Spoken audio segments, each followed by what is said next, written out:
Hello साथियों। हम आपके राजस्थान की कला व संस्कृति के बारे में अध्ययन कर रहे थे। और आज आपकी राजस्थान में कला व संस्कृति में जो आपका चैप्टर है, हम आपका एक नया चैप्टर शुरू कर रहे हैं और वो है आपका नृत्य कला।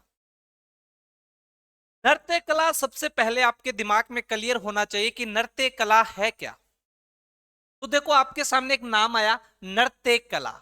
कहने का मतलब जो नृत्य करने की कला होती है वही क्या कहलाती है, आपकी नृत्य कला। कि जो डांस करने की कला है, जो आपके नाचने की कला है, वो क्या कहलाती है, आपकी नृत्य कला।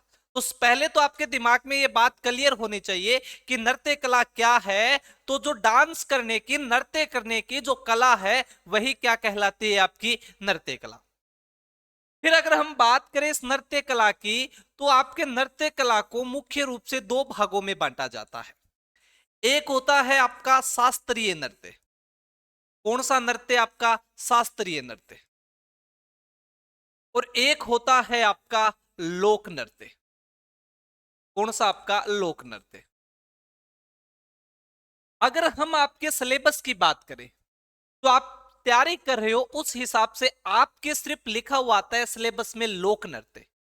लेकिन हमें थोड़ा सा अध्ययन करना होगा आपके शास्त्रीय नृत्य के बारे में भी, क्योंकि कई बार आपका सीधा सवाल शास्त्रीय नृत्य से बन जाता है। तो पहले तो आपको पता होना चाहिए शास्त्रीय नृत्य क्या होता है और आपका लोक नृत्य क्या होता है।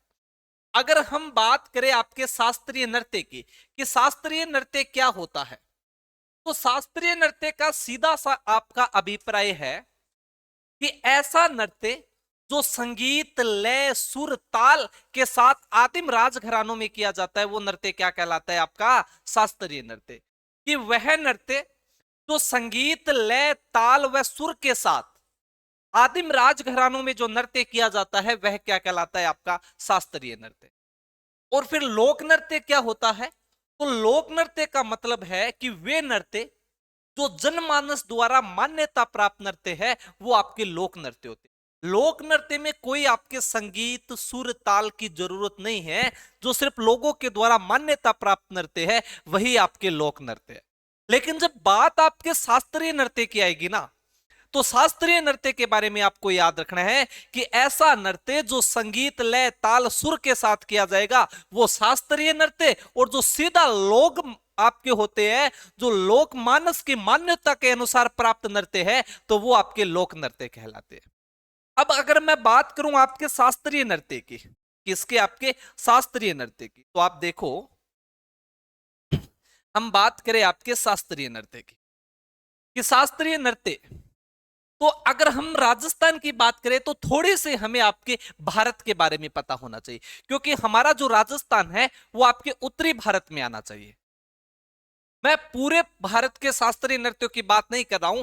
हम जब राजस्थान के नृत्यों का अध्ययन कर रहे हैं, तो हमारा राजस्थान आपको पता है उत्तरी भारत में माना जाता है। तो पहले आपको पता होना चाहिए कि उत्तरी भारत का शास्त्रीय नृत्य, उत्तरी भारत का शास्त्रीय नृत्य। जब उत्तरी भारत के शास्त्रीय नृत्य की बात आती है, तो उत्तरी भारत का शास्त्रीय नृत्य है आपका, वो है कथक। सीधा सा आपके दिमाग में क्लियर होना चाहिए कि उत्तरी भारत का शास्त्रीय नृत्य कौन सा है। तो उत्तरी भारत का शास्त्रीय नृत्य आपका कथक है। उत्तरी भारत का शास्त्रीय नृत्य कथक है, तो इस कथक के प्रवर्तक कौन है? कथक के प्रवर्तक कौन है? जब उत्तरी भारत के शास्त्रीय नृत्य के कथक की बात की जाए ना, तो आप याद रखोगे इसके आपके प्रवर्तक है बिरजू जी महाराज। कौन से महाराज? आपके बिरजू जी महाराज। अभी मैं राजस्थान की बात नहीं कर रहा हूं, आपके उत्तरी भारत की बात कर रहा हूं कि उत्तरी भारत का शास्त्रीय नृत्य कौन सा है। तो उत्तरी भारत का शास्त्रीय नृत्य आपका कथक है। और उत्तरी भारत के शास्त्रीय नृत्य कथक के प्रवर्तक कौन है आपके? तो बिरजू जी महाराज है। अगर मैं बात करूं कि उत्तरी भारत के शास्त्रीय नृत्य का घराना कौन सा है, जब उत्तरी भारत के शास्त्रीय नृत्य के घराने की बात आएगी, तो दो घराने माने जाते हैं। एक है आपका लखनऊ। कौन सा? आपका लखनऊ। और दूसरा है आपका खई के पान बना रसवाला। और खई के पान बना रसवाला कहां होता है आपके? तो बनारस में। तो दूसरा घराना कौन सा हो जाएगा आपका? बनारस। तो ये बात की हमने आपके शास्त्रीय नृत्य की कि ऐसा नृत्य जो संगीत लय ताल सुर के साथ किया जाएगा आदिम राजघरानों में, वो शास्त्रीय नृत्य होगा। और उत्तरी भारत का शास्त्रीय नृत्य आपका कथक है। और उत्तरी भारत के शास्त्रीय नृत्य कथक के प्रवर्तक कौन है? तो आपके बिरजू जी महाराज है। और आपका इस उत्तरी भारत के शास्त्रीय आपके कथक नृत्य का घराना कौन सा है? तो लखनऊ व बनारस है। अब मैं बात करता हूं आपके राजस्थान की। किसके? आपके बच्चों राजस्थान की। अगर हम बात करें राजस्थान की कि राजस्थान का शास्त्रीय नृत्य कौन सा है? राजस्थान का शास्त्रीय नृत्य। तो जब राजस्थान के शास्त्रीय नृत्य की बात आएगी तो आप याद रखोगे राजस्थान का शास्त्रीय नृत्य भी कौन सा है आपका? तो राजस्थान का शास्त्रीय नृत्य भी कथक है। लेकिन राजस्थान के शास्त्रीय नृत्य के प्रवर्तक कौन है? तब आप याद रखोगे प्रवर्तक है आपके भानुजी महाराज। कौन है? आपके भानुजी महाराज। और इसका घराना कौन सा है? तो घराना है आपका जयपुर। कौन सा है आपका? जयपुर। दोनों बात आप याद रखोगे कि उत्तरी भारत का शास्त्रीय नृत्य कौन सा है? तो उत्तरी भारत का शास्त्रीय नृत्य आपका कथक है। पहली बात क्लियर। राजस्थान का शास्त्रीय नृत्य भी कौन सा है? तो राजस्थान का शास्त्रीय नृत्य भी कौन सा है? कथक है।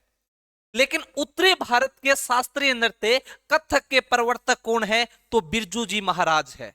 लेकिन राजस्थान के शास्त्रीय नृत्य कथक के प्रवर्तक कौन है? तब याद रखोगे भानुजी महाराज है। उत्तरी भारत के शास्त्रीय नृत्य कथक का घराना कौन सा है? तो लखनऊ व बनारस है। जबकि राजस्थान के शास्त्रीय नृत्य कथक का घराना कौन सा है? तो जयपुर है। यह बात आपके दिमाग में क्लियर होनी चाहिए। इसके बाद में थोड़ा सा हम आगे और बढ़ते हैं।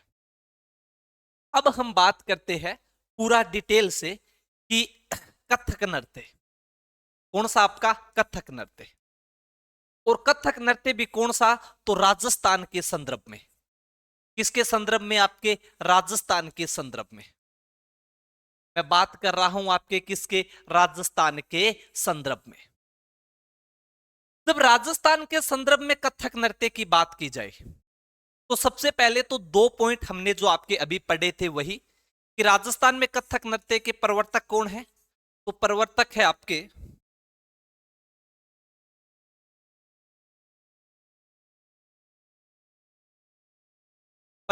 आपके कौन है प्रवर्तक? तो भानुजी महाराज।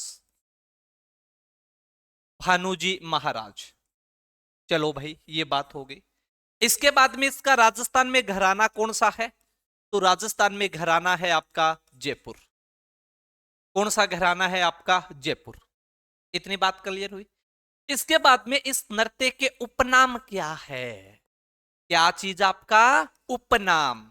कि राजस्थान के शास्त्रीय नृत्य कथक का उपनाम क्या है? तो देखो दोस्तों, शास्त्रीय नृत्य कथक के उपनाम है। एक तो इसे कहा जाता है मंगलमुखी नृत्य। क्यों कहा जाता है मंगलमुखी नृत्य? एक है आपके कथाओं का नृत्य। पहले आप 2 नाम नोट करो। मंगलमुखी नृत्य, चलो नाम हो गया आपका मंगलमुखी नृत्य। और दूसरा नाम है आपके कथाओं का नृत्य। कथाओं का नृत्य कौन सा नृत्य आपके? तो कथाओं का नृत्य। मंगलमुखी नृत्य का मतलब है आपके जो ये नृत्य किया जाता है ये आपके घुंघरुओं को मान के किया जाता है। इसके अलावा आपके मांगलिक अवसरों पे किया जाता है। बहुत सारे घुंघरुओं के साथ किया जाता है, इसलिए इसे क्या कहा जाता है? आपका मंगलमुखी। कथाओं का नृत्य का मतलब है हमारे महापुरुष, हमारे विद्वान लोग, हमारे महात्मा कथाओं को पढ़ते हुए, ग्रंथों को पढ़ते हुए एक आपके नृत्य का उद्भव कर दिया था, इसलिए क्या कहा जाता है? आपके कथाओं का नृत्य। लेकिन इसके साथ साथ इस नृत्य को करते समय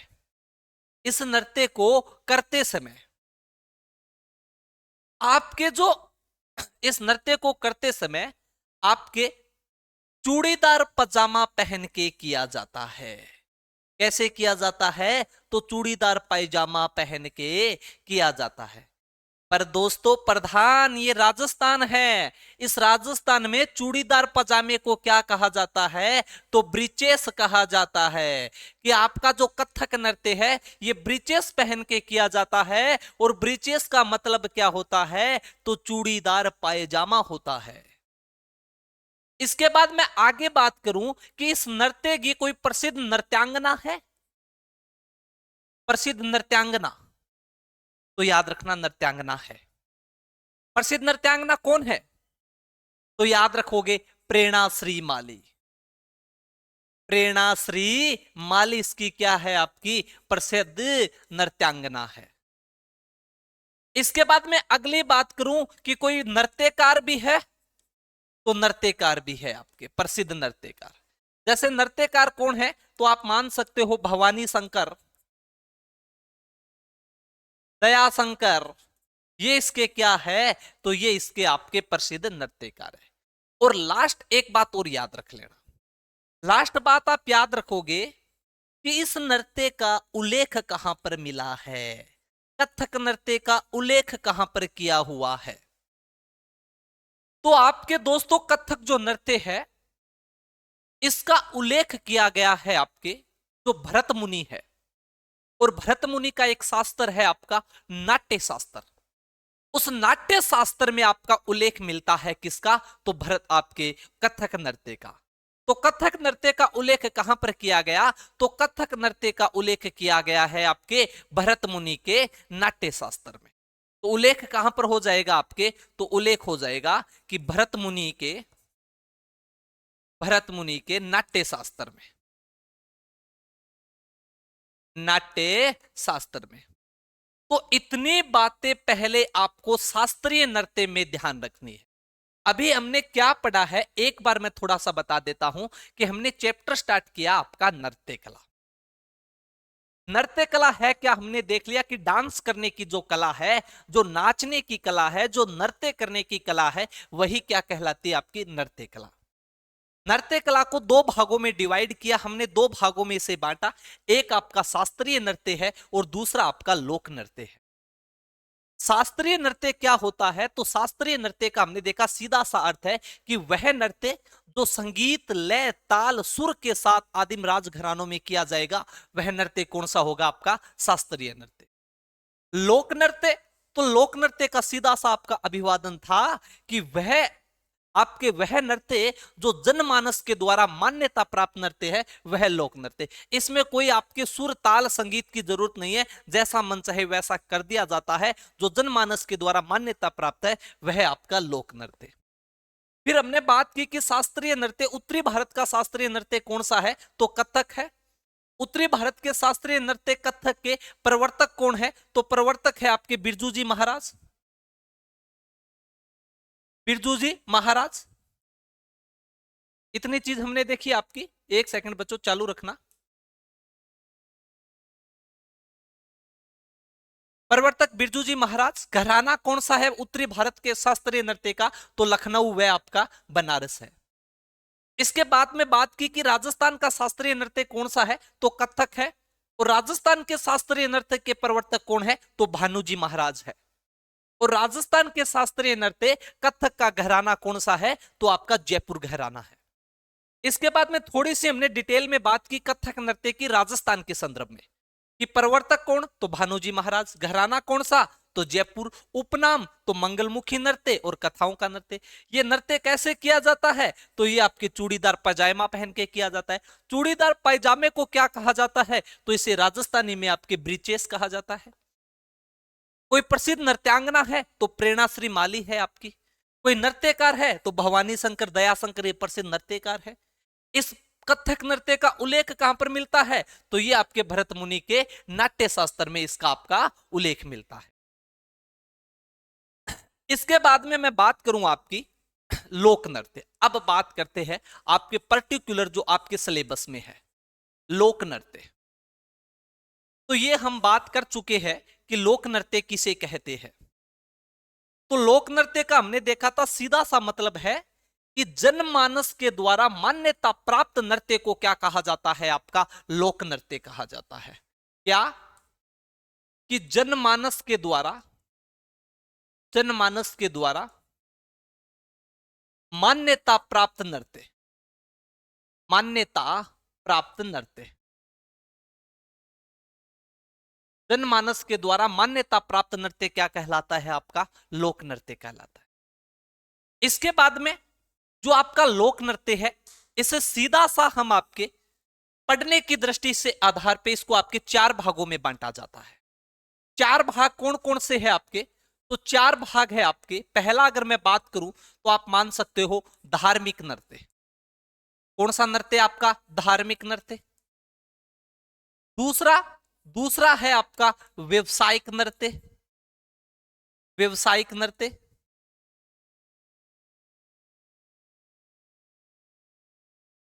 व्यवसायिक नृत्य। तीसरे नृत्य की मैं बात करूं तो व्यवसायिक नृत्य के बाद में क्षेत्रीय नृत्य। कौन सा नृत्य? आपका क्षेत्रीय नृत्य। और चौथा नृत्य की मैं बात करूं तो जनजातीय नृत्य। कौन सा नृत्य? आपका जनजातीय नृत्य। जना बात है दोस्तों, लोक नृत्य थारा 4 प्रकार का है। पहला थारा धार्मिक नृत्य, व्यवसायिक नृत्य, क्षेत्रीय नृत्य और जनजातीय नृत्य। धार्मिक नृत्य का हमें पता है सीधा सा मतलब कि किसी देवी देवता के आराधना के रूप में जो नृत्य किया जाता है वही नृत्य क्या कहलाता है? आपका धार्मिक नृत्य कहलाता है। कि किसी देवी देवता के आराधना में जो पूजा के लिए, उनकी खुशी के लिए जो नृत्य किया जाएगा वो कौन सा हो गया? आपका धार्मिक नृत्य। व्यवसायिक नृत्य तो वह नृत्य जो अपने व्यवसाय के रूप में किया जाता है, पैसा कमाने के लिए किया जाता है। पर्टिकुलर उसका टारगेट पैसा कमाना है, अपना व्यवसाय चलाना है, तो वह नृत्य कौन सा हो जाएगा? व्यवसायिक नृत्य। इसके बाद में तीसरा क्षेत्रीय नृत्य। क्षेत्रीय नृत्य का सीधा सा मतलब है कि ऐसा नृत्य जो क्षेत्र के में विशेष हो, क्षेत्र में आपका प्रसिद्ध हो। जरूरी नहीं है कि वो नृत्य आपका पूरा राजस्थान में प्रसिद्ध हो, लेकिन वह नृत्य अपने क्षेत्र में विशेष हो। जैसे आपका चंग नृत्य है तो पूरे राजस्थान में विख्यात नहीं है, पर शेखावाटी में प्रसिद्ध है। जैसे आपका नाहर नृत्य तो पूरे राजस्थान में तो उसे नहीं जानते हैं, पर मांडल भीलवाड़ा वाले जानते हैं। जैसे आपका खारी नृत्य है, जैसे आपका तेरा खारी नृत्य हो गया, इसके अलावा आपका पेंजर नृत्य हो गया, कबूतरी नृत्य हो गया, तो वो अपने क्षेत्र विशेष के नृत्य होते हैं। कि ऐसा नृत्य जो अपने क्षेत्र में आपका प्रसिद्ध है, क्षेत्र विशेष वाले नृत्य कहलाते हैं। क्षेत्र में विशेष होगा तो क्षेत्रीय नृत्य हो गया। इसके बाद में जनजातीय नृत्य। तो जनजातीय नृत्य का मतलब है कि ऐसा नृत्य जो जनजातियों के द्वारा किया जाता है, वह नृत्य क्या कहलाता है? आपका जनजातीय नृत्य कहलाता है। तो अब हमें आपका एक एक करके पर्टिकुलर ये 4 पॉइंट पढ़ने होंगे, तब जाके आपकी नृत्य कला समाप्त होगी। कि धार्मिक नृत्य कौन से है, व्यवसायिक नृत्य कौन से है, क्षेत्रीय नृत्य कौन से है, और आपके जनजातीय नृत्य कौन से है। लेकिन इसी के साथ ये नृत्य स्टार्ट करने से पहले आपको एक चीज पता होनी चाहिए, और वो चीज क्या है? वो चीज है कि आपको इतना तो पता होना चाहिए कि राजस्थान का राज्य नृत्य कौन सा है। राजस्थान का राज्य नृत्य कौन सा है? अगर मैं राजस्थान के राज्य नृत्य की बात करता हूं, किसके? आपके राजस्थान के राज्य नृत्य की, तो आपको पता होना चाहिए कि राजस्थान का राज्य नृत्य कौन सा है। तो हम सभी जानते हैं कि राजस्थान का राज्य नृत्य आपका घूमर है। तो पहले मैं लिख देता हूं आपके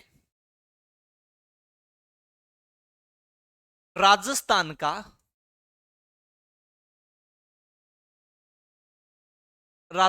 का राज्य नृत्य या राजकीय नृत्य, राज्य नृत्य। और ये कौन सा है आपका? तो ये है आपका घूमर। कौन सा? आपका घूमर।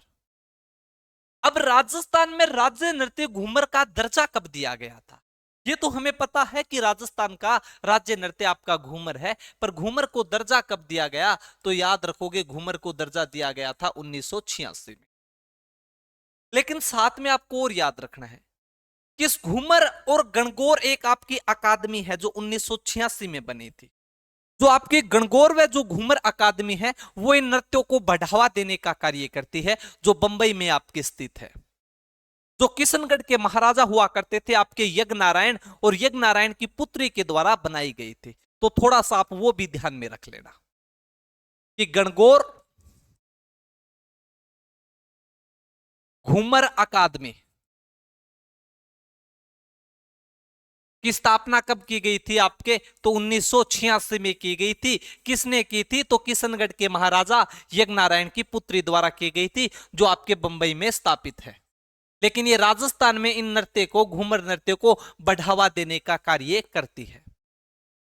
अगर हम बात करें पर्टिकुलर घूमर नृत्य की, किसकी? आपके घूमर नृत्य की थोड़ी सी मैं बात कर लेता हूं। जब बात ही आपके घूमर नृत्य की आ गई है तो थोड़ी सी हम बात देख लेते हैं किसके? आपके घूमर नृत्य की।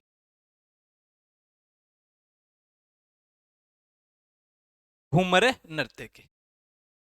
अब देखो दोस्तों, घूमर नृत्य के बारे में आपको 5-4 चीजें सीधी सीधी पता होनी चाहिए कि एक तो आपका जो घूमर नृत्य है, ये घूमर नृत्य की उत्पत्ति कहां से हुई है। पहली बात तो सीधी सी आपको पता होनी चाहिए, उत्पत्ति कैसे किया जाता है वो तो मैं बता ही दूंगा, पर उत्पत्ति के बारे में याद रखना कि इस नृत्य की जो उत्पत्ति है वो आपके मध्य एशिया के, किसके? आपके मध्य एशिया के, मध्य एशिया के भरंग नृत्य से हुई है। किससे? आपके तो मध्य एशिया के भरंग नृत्य से। कि घूमर नृत्य की उत्पत्ति कहां से हुई है? तो घूमर नृत्य की जो आपकी उत्पत्ति है वो आपके भरंग नृत्य से हुई है। अब मध्य एशिया कौन सा है? ये मध्य एशिया क्या है सर? आपके सामने एक नाम आया, मध्य एशिया, तो याद रखना तजाकिस्तान, तुर्कमेनिस्तान, किर्गिस्तान, कजाकिस्तान और उज्बेकिस्तान, जो ये 5 देश है, इन पांचों देशों का जो सम्मिलित भूभाग है वो क्या कहलाता है? आपका मध्य एशिया। उज्बेकिस्तान, कजाकिस्तान, किर्गिस्तान, तुर्किस्तान और तुर्कमेनिस्तान, इन 5 देशों का सम्मिलित भूभाग क्या कहलाता है? मध्य एशिया कहलाता है। और इस घूमर नृत्य की उत्पत्ति भी कहां से हुई है? तो घूमर नृत्य की जो उत्पत्ति है वो उत्पत्ति भी आपके भ्रंग नृत्य से हुई है। इसके बाद में घूमर नृत्य होता कैसे है, एक बार वो देखो आप सीधा सा। ये लो भाई, ये कर दिया मैंने तो घूमर नृत्य। ये देखो आपका, ये क्या है? गुरुजी यो के कोर दियो थे, यो ही कोरिया ओ काम आओगो, आपने काम किया आओगो आ देखो थे। इसके माध्यम से ही हम आपका समझेंगे इस नृत्य को पूरा। एक तो याद रखना, जब घूमर नृत्य किया जाता है तो महिलाओं के द्वारा जो आपका घघरा पहना जाता है, जो लहंगा पहना जाता है, वो आपका 80 कली या 120 कली का होता है। कितने का? 80 कली या 120 कली का। कि घूमर नृत्य करते समय महिला के द्वारा जो लहंगा पहना जाता है वह लहंगा कितने आपके कली का होता है? तो वह लहंगा आपके 80 या 120 कली का होता है। इसके अलावा ये जो नृत्य है ये अष्ट छाप पद्धति पर किया जाता है। अष्ट छाप पद्धति का मतलब सर कि इसको हम घूमर इसलिए नहीं करते, कहते कि जब महिलाएं आपकी नृत्य करती है, नाचती है, तो वो घूमती है, नहीं। ये नृत्य तो आपका अष्ट छाप पद्धति पर किया जाता है। अष्ट छाप पद्धति का मतलब गणित में जो आपका आठा होता है, ये महिलाएं यहां से नाचना प्रारंभ होगी, इस प्रकार घूमती घूमती घूमती इस प्रकार इस नृत्य को करती है। तो कौन सी पद्धति पर होता है? तो अष्ट छाप पद्धति पर होता है। इसके बाद में जो इस लहंगा होता है, इसके जो नीचे का ये भाग है, ये भाग क्या कहलाता है आपका? तो ये कहलाता है घूमर आपका। ये क्या कहलाता है आपका? घूमर। इसके अलावा जब महिलाएं ये घूमर नृत्य करती है तो जो महिला की चाल होती है, जो महिला की चाल है वह आपकी सवाई कहलाती है। वह क्या कहलाती है? आपकी सवाई कहलाती है। कि जब महिलाएं नृत्य करेगी तो नृत्य करते समय जो वो चाल है, वो उसकी चाल क्या कहलाती है? तो वो चाल आपकी सवाई कहलाती है। इसके अलावा कि चाल तो सवाई कहलाती है, हमने देख लिया कि 80 या 120 कली का लहंगा होगा। ये अष्ट छाप पद्धति पर किया जाता है। इस लहंगे का जो ये नीचे का भाग है ये क्या कहलाता है आपका? तो ये आपका घूमर कहलाता है। इस नृत्य को करते समय जो महिला की चाल है वो चाल क्या कहलाती है? आपकी सवाई कहलाती है। इस नृत्य की उत्पत्ति कहां से हुई है? तो भ्रंग नृत्य से हुई है। कुंवारी कन्याओं के द्वारा या छोटी लड़कियों द्वारा जब ये नृत्य किया जाता है तो ये क्या कहलाता है? तो यह आपका झुमरिया कहलाता है। क्या कहलाता है? आपका झुमरिया कहलाता है। कि जब घूमर नृत्य को कुंवारी कन्या या छोटी लड़कियां करती है तब क्या कहलाता है? तो तब ये आपका क्या कहलाएगा? तो तब आपका ये झुमरिया कहलाएगा। इसके अलावा इस नृत्य के उपनाम क्या है? अगर हम बात करें इस नृत्य के उपनामों की तो एक तो याद रखोगे, इसे नृत्यों का सिरमौर कहा जाता है, नृत्यों का हृदय कहा जाता है, नृत्यों का सिरमौर कहा जाता, नृत्यों का हृदय कहा जाता, नृत्य को आत्मा कहा जाता और आपके रजवाड़ी नृत्य कहा जाता। चार उपनाम, नृत्यों का हृदय, नृत्यों की आत्मा, नृत्यों का सिरमौर और आपका रजवाड़ी नृत्य। तो उपनाम कौन से हो गए? नृत्यों की आत्मा, आत्मा हो गया, नृत्यों का सिरमौर, नृत्यों का सिरमौर हो गया, सिरमौर के अलावा नृत्यों का हृदय, नृत्यों का हृदय हो गया, और आपके रजवाड़ी नृत्य। कौन सा नृत्य आपका? तो रजवाड़ी नृत्य। ये हो गए इसके आपके मुख्य चार नाम। फिर सर ये नृत्य किया कब जाता है? इस नृत्य को करने का कोई फिक्स दिन है क्या? हाँ, इस नृत्य को करने का फिक्स दिन है आपका। यह नृत्य या तो आपके मांगलिक अवसर पर किया जाएगा। कब? आपके मांगलिक अवसर पर। या फिर यह नृत्य आपके राजकीय कार्यक्रम पर किया जाएगा। कब किया जाएगा? आपके तो राजकीय कार्यक्रम पर किया जाएगा। या फिर पर्टिकुलर आपको त्योहार पूछ ले कि घूमर नृत्य कौन से त्योहार पर किया जाता है, तो आपको पता है गणगौर के त्योहार पर किया जाता है। तो तीन बातें आपको याद रखनी है इस नृत्य से। क्या? कि यह नृत्य कब किया जाता है? या तो आपके मांगलिक अवसर पर। कौन सा अवसर आपका? तो मांगलिक अवसर। कौन सा आपका? मांगलिक अवसर। चलो हमने बात की मांगलिक अवसर की। या फिर आपका तो राजकीय कार्यक्रम। कौन सा आपका? राजकीय कार्यक्रम। राजकीय कार्यक्रम के अलावा अगर पर्टिकुलर त्योहार पूछा जाता है तो त्योहार कौन सा हो गया? आपका गणगौर। तीन हमने मुख्य बात की कि मांगलिक अवसर हो सकता है आपका, राजकीय कार्यक्रम हो सकता है, और पर्टिकुलर आपको त्योहार पूछ लिया जाए कि ये कौन से त्योहार पर किया जाता है, तो ये आपके गणगौर के त्योहार पर किया जाता है। और मैं बात करूं तो इस नृत्य करते समय आपके आभूषण कौन सा पहना जाता है? अगर आभूषण की बात की जाए तो याद रखोगे कंदोरा आभूषण पहना जाता है। कौन सा आभूषण? आपका कंदोरा। तो अगर मैं आभूषण की बात करूं, किसकी? आपके आभूषण की। ये नृत्य करते समय आभूषण कौन सा पहना जाता है? तो आप याद रखोगे कंदोरा आभूषण आपका पहना जाता है। कौन सा आभूषण? आपका कंदोरा आभूषण। इतनी बातें आपको याद रखनी है कौन से नृत्य से? तो इतनी बातें हैं आपके घूमर नृत्य से, कि घूमर नृत्य की उत्पत्ति आपके मध्य एशिया के भ्रंग नृत्य से। मध्य एशिया मैंने आपको बता दिया कि आपके उज्बेकिस्तान, कजाकिस्तान, किर्गिस्तान, आपका तजाकिस्तान और तुर्कमेनिस्तान, इन 5 देशों का सम्मिलित भूभाग क्या कहलाता है? तो मध्य एशिया कहलाता है। इस नृत्य के उपनाम तो नृत्यों की आत्मा है, नृत्यों का सिरमौर है, नृत्यों का हृदय है, रजवाड़ी नृत्य है।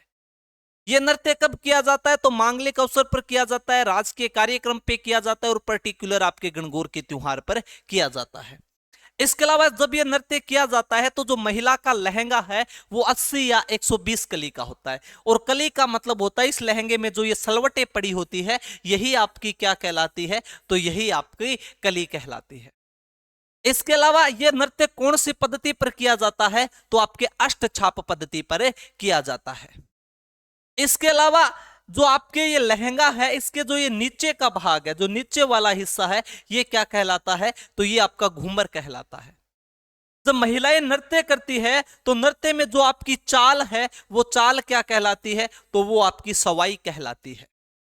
इसके अलावा छोटी लड़कियां या कुंवारी कन्या जब ये नृत्य करती है तो वो क्या कहलाता है? तो वो आपका झूमरिया कहलाता है। इस नृत्य को जब किया जाता है तो कौन सा आभूषण पहना जाता है? तो आपका कंदोरा आभूषण पहना जाता है।